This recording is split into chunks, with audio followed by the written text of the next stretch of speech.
Both Senator J.D. Vance and Governor Tim Walz are spending some of their time away from the campaign trail, preparing for next week's debate. The two will face off in New York City on Tuesday, October 1st, and this will really be the first chance to introduce themselves to the nation. Neither man was well known outside of his home state before being picked to run for vice president, and the race remains deadlocked. Tonight in Talking Points, Esme Murphy looks at the high stakes in this upcoming showdown. Here's a preview. Vice presidential debates tend to be less than memorable. Mr. Vice President, I'm speaking. I'm speaking.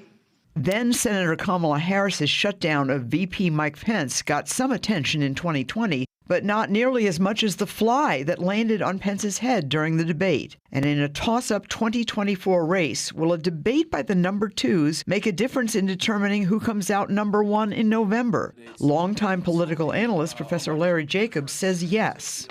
A strong performance next week by either Vance or Walz could make a small difference and tip the election.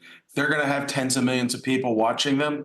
Polls show Vance has had a rockier national rollout than Walz. A recent USA Today poll found 48% of likely voters viewed Walz favorably. That's compared to 37% who see Vance favorably. Vance is expected to attack Walz on the 2020 riots and Walz's support for issues like transgender rights and driver's licenses for undocumented residents. Walz is expected to lean into Vance's controversial past statements, including the infamous government being run by childless cat ladies comment. And both men will need to make the case that if needed, they could serve as president. You want to provide an opportunity to reach those independents, again, in that blue wall that are going to be critical. And I've seen polling that suggests that Tim Walz, with some demographics, polls more favorable than Kamala Harris. The vice presidential candidates have been in the spotlight far more, particularly Vance. And I think that's right, given Trump's advanced age.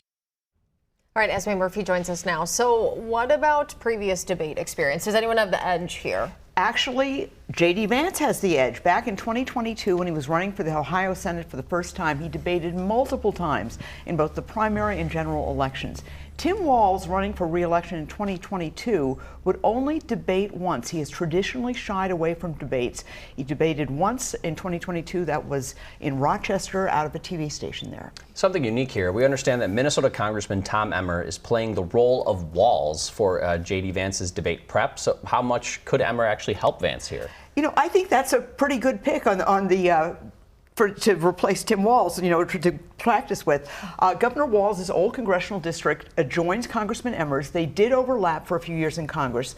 They're physically alike. Both are big men, big voices, and also Emmer obviously knows Minnesota well, and he can prep Vance on some of the many issues Minnesota Republicans are very unhappy with Tim Walz about. But we should say on the same token that those policies and the things that Walz has passed here in Minnesota, that's part of the reason he was picked to be Harris's VP.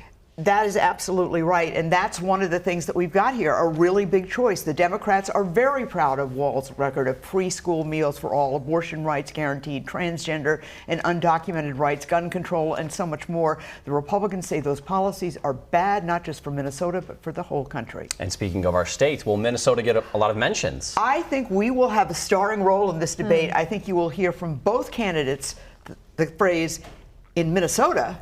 Of course, one will be a favorable view, the other not so favorable. All right. And we know that they are on CBS as well. Yes, they are on CBS. Nora O'Donnell and Margaret Brennan will be moderating. Wonderful. All right, thanks, Esme. Yeah.